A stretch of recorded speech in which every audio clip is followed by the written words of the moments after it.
माता वैष्णो देवी दे चरणे च मत्था टेकना। जय माता दी। जम्मू कश्मीर के लेफ्टिनेंट गवर्नर मनोज सिन्हा जी, मुख्यमंत्री उमर अब्दुल्ला जी, केंद्रीय मंत्रिमंडल के मेरे सहयोगी अश्विनी वैष्णव जी, जितेंद्र सिंह, वी सोमन्ना जी, डिप्टी सीएम सुरेंद्र कुमार जी, जम्मू कश्मीर विधानसभा में नेता विपक्ष सुनील जी, संसद में मेरे साथी जुगल किशोर जी, अन्य जनप्रतिनिधिगण और मेरे प्यारे भाई और बहनों,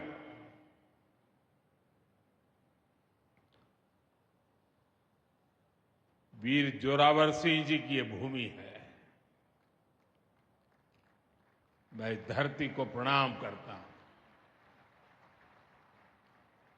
साथियों, आज का ये कार्यक्रम भारत की एकता और भारत की इच्छा शक्ति का विराट उत्सव है।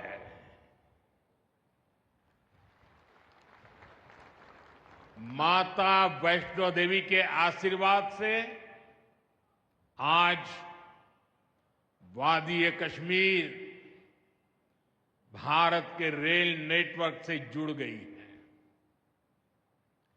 मां भारती का वर्णन करते हुए हम श्रद्धा भाव से कहते आए हैं, कश्मीर से कन्याकुमारी। ये अब रेलवे नेटवर्क के लिए भी हकीकत बन गया है। उधमपुर, श्रीनगर, बारामूला, ये रेल लाइन प्रोजेक्ट ये सिर्फ नाम नहीं है, ये जम्मू कश्मीर के नए सामर्थ्य की पहचान है। भारत के नए सामर्थ्य का जयघोष है। थोड़ी देर पहले मुझे चिनाब ब्रिज और अंजी ब्रिज का लोकार्पण करने का अवसर मिला है। आज ही 2 नई वंदे भारत ट्रेनें जम्मू कश्मीर को मिली है। यहां जम्मू में नए मेडिकल कॉलेज का शिलान्यास हुआ है। 46,000 करोड़ रुपए के प्रोजेक्ट्स जम्मू और कश्मीर के विकास को नई गति देंगे। मैं आप सभी लोगों को विकास के नए दौर के लिए बहुत बहुत बधाई देता हूं। साथियों, जम्मू कश्मीर की अनेक पीढ़ियां रेल कनेक्टिविटी का सपना देखते देखते गुजर गई। मैं कल सीएम उमर अब्दुल्ला जी का एक बयान देख रहा था और अभी भाषण में भी बताया। वो भी बोले थे कि जब वो 7वीं 8वीं में पढ़ते थे तब से इस प्रोजेक्ट को पूरा होने का इंतजार कर रहे थे। आज जम्मू कश्मीर के लाखों लोगों का सपना पूरा हुआ है। और ये भी हकीकत है, जितने अच्छे काम है ना, वो मेरे लिए ही बाकी रहे हैं। साथियों, ये हमारी सरकार का सौभाग्य है कि इस प्रोजेक्ट ने हमारे कार्यकाल में गति पकड़ी और हमने इसे पूरा करके दिखाया। बीच में कोविड के कालखंड के कारण भी अनेक मुसीबतें आई, लेकिन हम डटे रहे। साथियों, रास्ते में आने जाने की मुश्किलें,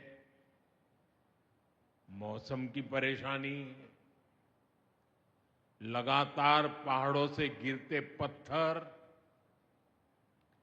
ये प्रोजेक्ट पूरा करना मुश्किल था, चुनौतीपूर्ण था। लेकिन हमारी सरकार ने चुनौती को ही चुनौती देने का रास्ता चुना है। आज जम्मू कश्मीर में बन रहे अनेकों ऑल वेदर इंफ्रास्ट्रक्चर प्रोजेक्ट इसका उदाहरण है। कुछ महीने पहले ही सोनमर्ग टनल शुरू हुई है। अभी कुछ देर पहले ही मैं चिनाब और अंजी ब्रिज से होकर आपके बीच आया हूं। इन पुलों पर चलते हुए मैंने भारत के बुलंद इरादों को, हमारे इंजीनियर्स, हमारे श्रमिकों के हुनर और हौसले को जिया है। चिनाब ब्रिज दुनिया का सबसे ऊंचा रेलवे आर्च ब्रिज है। लोग फ्रांस में, पेरिस में एफिल टावर देखने के लिए जाते हैं, और ये ब्रिज एफिल टावर से भी बहुत ऊंचा है। अब लोग चिनाब ब्रिज के जरिए कश्मीर देखने तो जाएंगे ही, ये ब्रिज भी अपने आप में एक आकर्षक टूरिस्ट डेस्टिनेशन बनेगा। सब लोग सेल्फी पॉइंट पर जाकर के सेल्फी निकालेंगे। हमारा अंजी ब्रिज भी इंजीनियरिंग का बेहतरीन नमूना है। ये भारत का पहला केबल सपोर्टेड रेलवे ब्रिज है। ये दोनों ब्रिज सिर्फ ईंट, सीमेंट, स्टील और लोहे के ढांचे नहीं है। ये पीर पंजाल की दुर्गम पहाड़ियों पर खड़ी भारत की शक्ति का जीवंत प्रतीक है। ये भारत के उज्जवल भविष्य की सिंह गर्जना है। ये दिखाता है विकसित भारत का सपना जितना बड़ा है, उतना ही बुलंद हमारा हौसला है, हमारा सामर्थ्य है। और सबसे बड़ी बात, नेक इरादा है, अपार पुरुषार्थ है। साथियों, चिनाब ब्रिज हो या फिर अंजी ब्रिज, ये जम्मू की और कश्मीर की दोनों क्षेत्रों की समृद्धि का जरिया बनेंगे। इससे टूरिज्म तो बढ़ेगा ही, इकोनॉमी के दूसरे सेक्टर्स को भी लाभ होगा। जम्मू और कश्मीर की रेल कनेक्टिविटी दोनों क्षेत्रों के कारोबारियों के लिए नए अवसर बनाएगी। इससे यहां की इंडस्ट्री को गति मिलेगी। अब कश्मीर के सेब कम लागत में देश के बड़े बाजारों तक पहुंच पाएंगे और समय पर पहुंच पाएंगे। सूखे मेवे हो या पश्मीना शॉल, यहां का हस्तशिल्प अब आसानी से देश के किसी भी हिस्से तक पहुंच पाएगा। इससे जम्मू कश्मीर के लोगों को देश के दूसरे हिस्सों में आना जाना भी बहुत आसान होगा। साथियों, मैं यहां संगलदान के एक स्टूडेंट का अखबार में कमेंट पढ़ रहा था। उस स्टूडेंट ने कहा कि उसके गांव के उन्हीं लोगों ने अब तक ट्रेन नहीं देखी थी जो गांव से बाहर गए। गांव के ज्यादातर लोगों ने ट्रेन का सिर्फ वीडियो ही देखा था। उन्हें अब तक यकीन ही नहीं हो रहा कि असली ट्रेन उनकी आंखों के सामने गुजरेगी। मैंने ये भी पढ़ा कि बहुत से लोग ट्रेनों के आने जाने का टाइम याद कर रहे हैं। एक और बिटिया ने बड़ी अच्छी बात कही। उस बिटिया ने कहा, अब मौसम तय नहीं करेगा कि रास्ते खुलेंगे या बंद रहेंगे। अब ये नई ट्रेन सेवा हर मौसम में लोगों की मदद करती रहेगी। साथियों, जम्मू कश्मीर मां भारती का मुकुट है। ये मुकुट एक से बढ़कर एक खूबसूरत रत्नों से जड़ा हुआ है। ये अलग अलग रत्न जम्मू कश्मीर का सामर्थ्य है। यहां की पुरातन संस्कृति,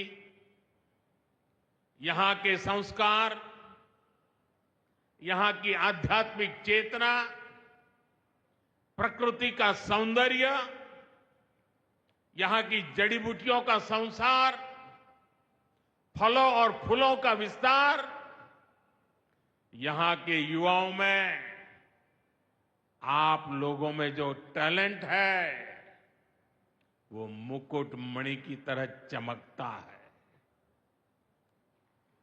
साथियों, आप भली भांति जानते हैं, मैं दशकों से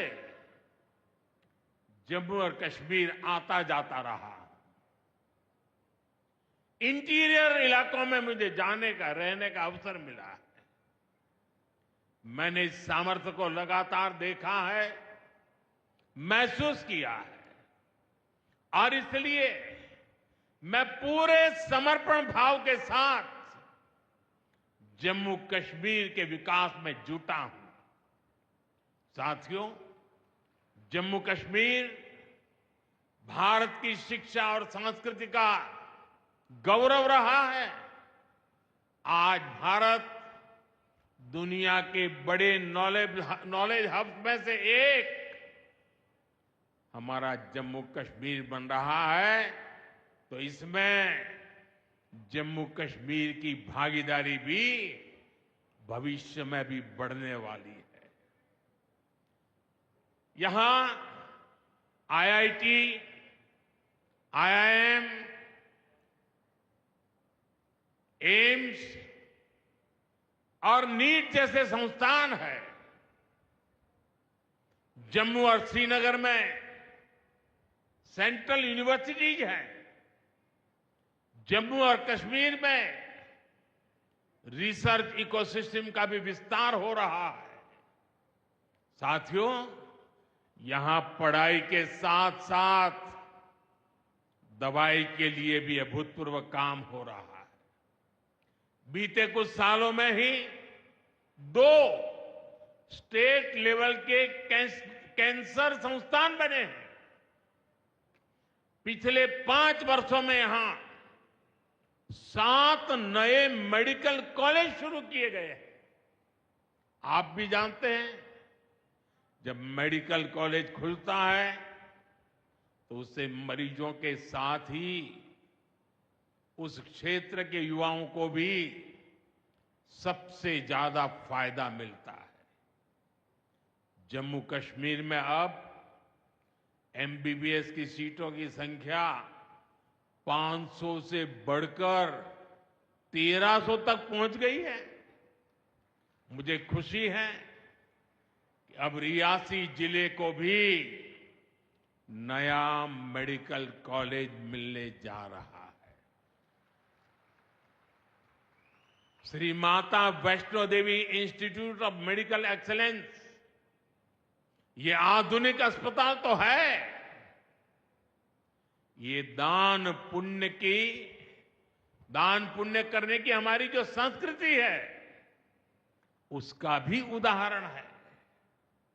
इस मेडिकल कॉलेज को बनाने में जो राशि लगी है उसके लिए भारत के कोने कोने से माता वैष्णो देवी के चरणों में आने वाले लोगों ने दान दिया हुआ है। मैं श्री माता वैष्णो देवी श्राइन बोर्ड को, उनके अध्यक्ष मनोज जी को इस पवित्र कार्य के लिए बहुत बहुत शुभकामनाएं देता हूं। इस अस्पताल की क्षमता भी 300 बेड से बढ़कर 500 बेड की जा रही है। कटरा में माता वैष्णो देवी के दर्शन करने आने वाले लोगों को भी इससे बहुत सहूलियत रहने वाली है। साथियों, केंद्र में भाजपा एनडीए की सरकार को अब 11 साल हो रहे हैं। ये 11 साल गरीब कल्याण के नाम समर्पित रहे हैं। प्रधानमंत्री आवास योजना से 4 करोड़ गरीबों का पक्के घर का सपना पूरा हुआ है।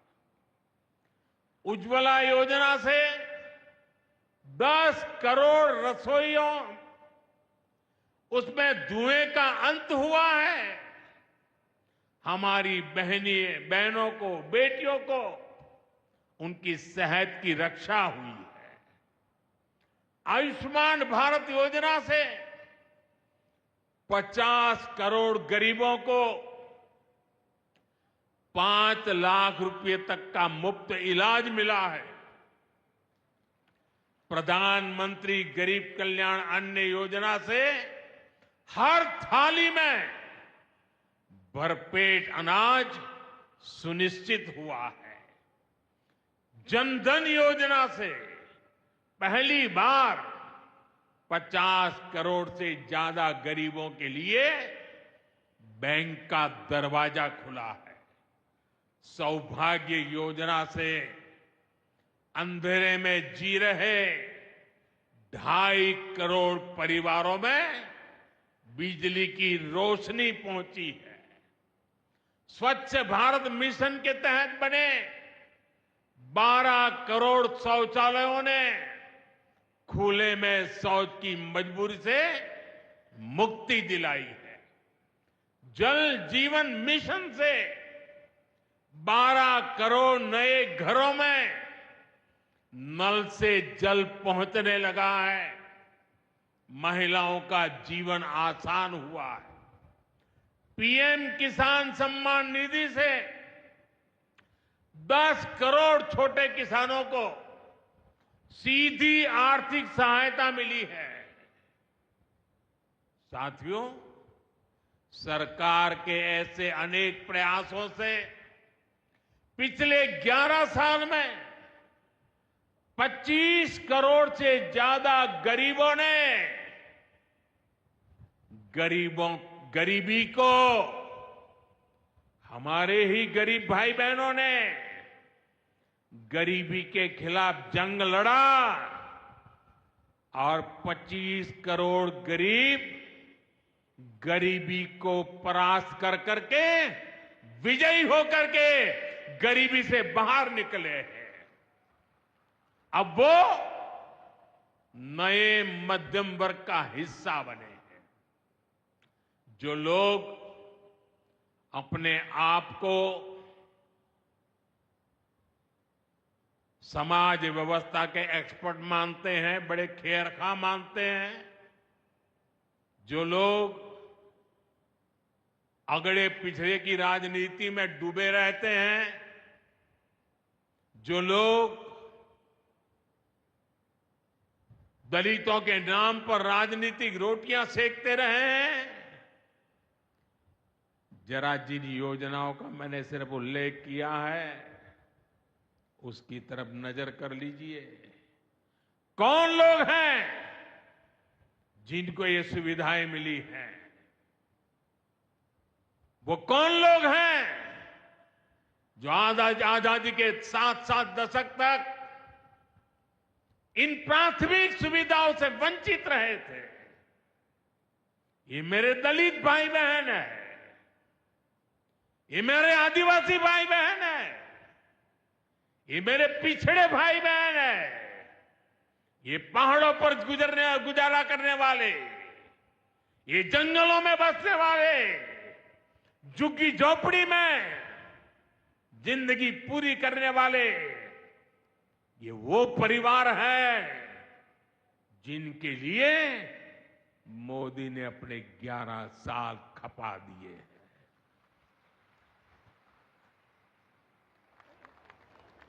केंद्र सरकार का प्रयास है कि गरीबों को, नए मध्यम वर्ग को ज्यादा से ज्यादा ताकत दे। 1 रैंक 1 पेंशन हो,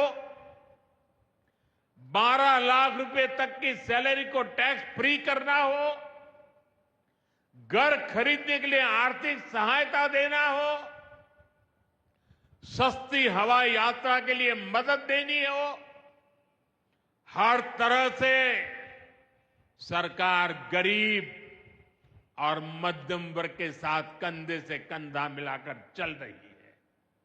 साथियों, गरीबों को गरीबी से मुक्ति पाने के लिए उनका मदद करना, लेकिन ईमानदारी से जीने वाले, देश के लिए समय समय पर टैक्स देने वाले मध्यम वर्ग की ताकत बढ़ाना, इसके लिए भी आजादी में पहली बार इतना काम हुआ है जो हमने करके दिखाया है। साथियों, हम अपने यहां नौजवानों के लिए लगातार रोजगार के नए अवसर बढ़ा रहे हैं और इसका एक अहम जरिया है टूरिज्म। टूरिज्म से रोजगार मिलता है, टूरिज्म लोगों को जोड़ता है, लेकिन दुर्भाग्य से हमारे पड़ोस का देश मानवता का विरोधी, मेलजोल का विरोधी, टूरिज्म का विरोधी, इतना ही नहीं, वो ऐसा देश है जो गरीब की रोजी रोटी का भी विरोधी है। 22 अप्रैल को पहलगाम में जो कुछ हुआ वो इसी का उदाहरण है। पाकिस्तान ने पहलगाम में इंसानियत और कश्मीरियत दोनों पर वार किया। उसका इरादा भारत में दंगे कराने का था। उसका इरादा कश्मीर के मेहनतकश लोगों की कमाई को रोकना था। इसलिए पाकिस्तान ने टूरिस्ट पर हमला किया। वो टूरिज्म जो बीते 4-5 साल में लगातार बढ़ रहा था, हर साल यहां रिकॉर्ड संख्या में टूरिस्ट आ रहे थे। जिस टूरिज्म से जम्मू कश्मीर के गरीबों के घर चलते हैं, उसको पाकिस्तान ने निशाना बनाया।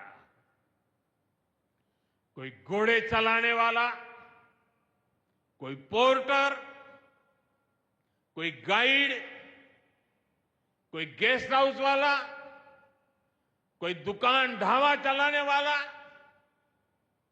पाकिस्तान की साजिश इन सबको तबाह करने की थी। आतंकियों को चुनौती देने वाला नौजवान आदिल, वो भी तो वहां मेहनत मजदूरी करने गया था, लेकिन अपने परिवार की देखरेख कर सके इसलिए मेहनत कर रहा था। आतंकियों ने उस आदिल को भी मार दिया। साथियों, पाकिस्तान की साजिश के खिलाफ जिस प्रकार जम्मू कश्मीर के लोग उठ खड़े हुए हैं, जम्मू कश्मीर के अवाम ने इस बार जो ताकत दिखाई है, ये सिर्फ पाकिस्तान नहीं, दुनिया भर की आतंकवादी मानसिकता को जम्मू कश्मीर के लोगों ने कड़ा संदेश दिया है। जम्मू कश्मीर का नौजवान अब आतंकवाद को मुंह तोड़ जवाब देने का मन बना चुका है। ये वो आतंकवाद है जिसने घाटी में स्कूल जलाए, और सिर्फ स्कूल यानी इमारत नहीं जलाई थी, 2-2 पीढ़ी का भविष्य जला दिया था, अस्पताल तबाह किए, जिसने कई पीढ़ियों को बर्बाद किया। यहां जनता अपनी पसंद के नुमाइंदे चुन सके, यहां चुनाव हो सके, ये भी आतंकवाद के चलते बड़ी चुनौती बन गया था। साथियों, बरसों तक आतंक सहने के बाद जैसे जम्मू कश्मीर ने इतनी बर्बादी देखी थी, इतनी बर्बादी देखी थी कि जम्मू कश्मीर के लोगों ने सपने देखना ही छोड़ दिया था।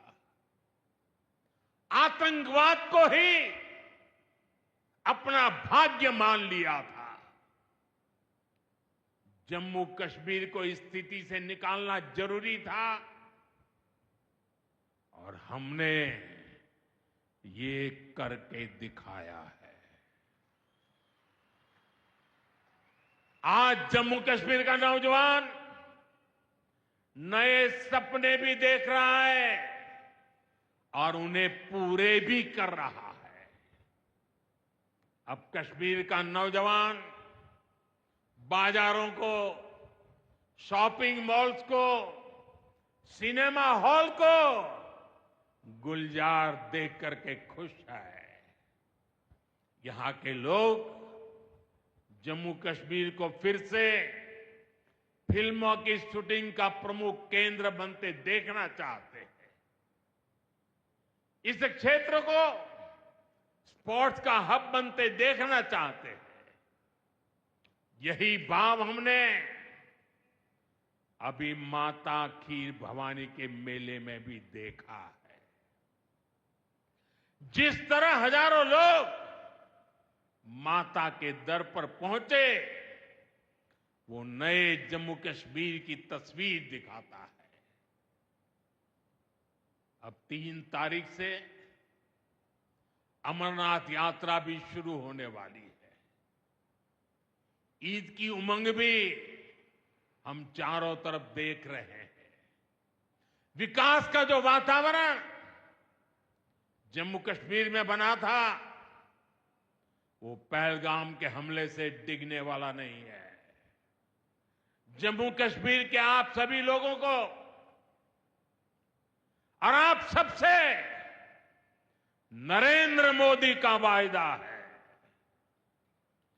मैं यहां विकास को रुकने नहीं दूंगा। यहां के नौजवानों को सपने पूरा करने से कोई भी बाधा अगर रुकावट बनती है, तो उस बाधा को पहले मोदी का सामना करना पड़ेगा। साथियों, आज 6 जून है। याद कीजिए, 1 महीने पहले, ठीक 1 महीने पहले 6 मई की वो रात पाकिस्तान के आतंकियों पर कयामत बरसी थी।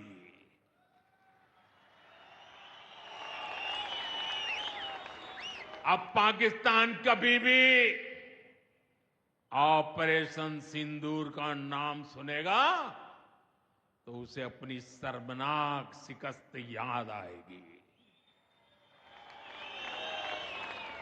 पाकिस्तानी फौज और आतंकियों ने कभी सोचा नहीं था कि भारत पाकिस्तान में सैकड़ों किलोमीटर अंदर जाकर के आतंकवादियों पर इस तरह वार करेगा। बरसों की मेहनत से उन्होंने आतंक की जो इमारतें बनाई थी, वो कुछ ही मिनटों में खंडहर में बदल गई है। और ये देख पाकिस्तान बुरी तरह बौखला गया था और उसने अपना गुस्सा जम्मू के, पूंछ के दूसरे जिलों के लोगों के पर भी निकाला। पूरी दुनिया ने देखा कि पाकिस्तान ने कैसे यहां घर उजाड़े, बच्चों पर गोले फेंके, स्कूल, अस्पताल तबाह किए, मंदिर, मस्जिद, गुरुद्वारों पर शेलिंग की। आपने जिस तरह पाकिस्तान के हमलों का मुकाबला किया, वो हर देशवासी ने देखा है। इसलिए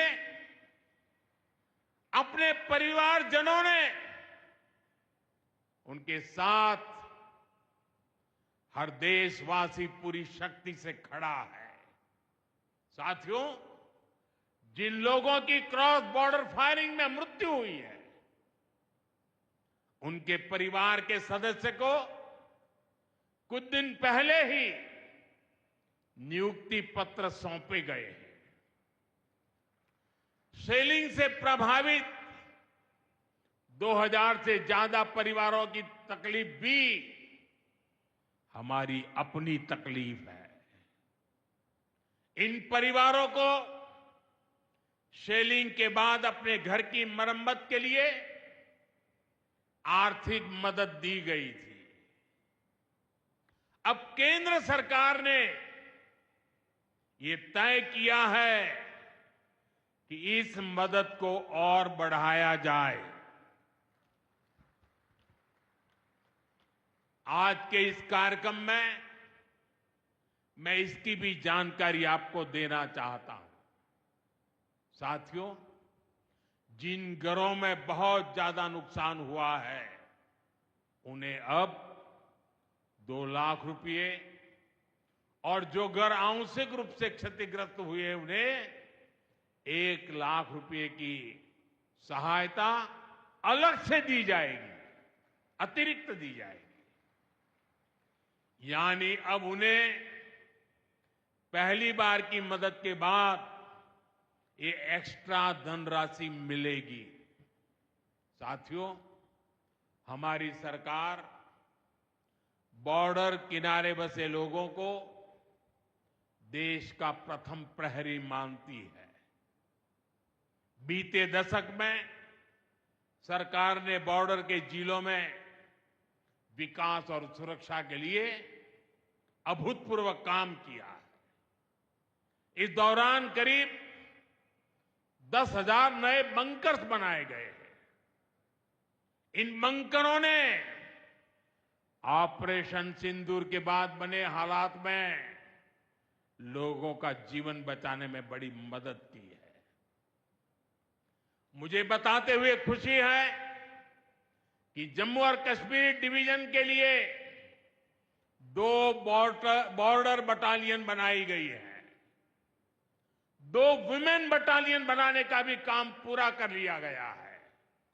साथियों, हमारा जो इंटरनेशनल बॉर्डर है उसके पास जो बहुत दुर्गम इलाके हैं वहां भी सैकड़ों करोड़ रुपया खर्च करके नया इंफ्रा बनाया जा रहा है। कठुआ से जम्मू हाईवे को 6 लेन का एक्सप्रेसवे बनाया जा रहा है। अखनूर से पुंछ हाईवे का भी चौड़ीकरण किया जा रहा है। वाइब्रेंट विलेज प्रोग्राम के तहत भी बॉर्डर के गांवों में विकास के काम को और गति दी जा रही है। जम्मू कश्मीर के 400 ऐसे गांव जहां ऑल वेदर कनेक्टिविटी नहीं थी, उन्हें 1800 किलोमीटर की नई सड़कें बिछाकर जोड़ा जा रहा है। इस पर भी सरकार 4,200 करोड़ रुपए से ज्यादा खर्च करने जा रही है।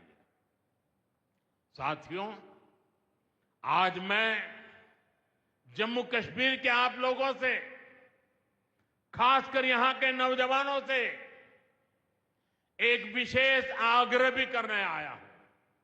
और जम्मू कश्मीर की धरती से मैं देश को भी आग्रह करना चाहता हूं। आपने देखा है कि कैसे ऑपरेशन सिंदूर ने आत्मनिर्भर भारत की ताकत दिखाई है। आज दुनिया भारत के डिफेंस इकोसिस्टम की चर्चा कर रही है और इसके पीछे एक ही कारण है, हमारी सेनाओं का मेक इन इंडिया पर भरोसा। सेनाओं ने जो कर दिखाया, अब वही हर भारतवासी को दोहराना है। इस साल के बजट में हमने मिशन मैन्युफैक्चरिंग की घोषणा की है। इस मिशन के तहत सरकार मैन्युफैक्चरिंग को नई उड़ान देने का काम कर रही है। मैं जम्मू कश्मीर के युवाओं से कहूंगा, आइए इस मिशन का हिस्सा बनिए। देश को आपकी आधुनिक सोच चाहिए, देश को आपके इनोवेशन की जरूरत है।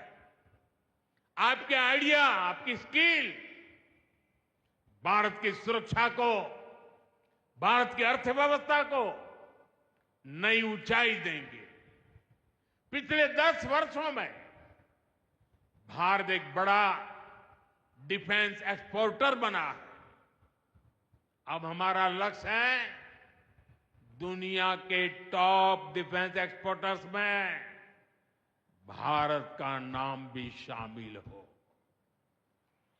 इस लक्ष्य की ओर हम जितना तेजी से बढ़ेंगे उतनी ही तेजी से भारत में रोजगार के लाखों नए अवसर पैदा होंगे। साथियों, हमें एक और संकल्प लेना है। जो सामान भारत में बना हो, जिसमें हमारे देशवासियों का पसीना लगा हो, हम सबसे पहले उसे ही खरीदें। और यही राष्ट्रभक्ति है, यही राष्ट्र की सेवा है।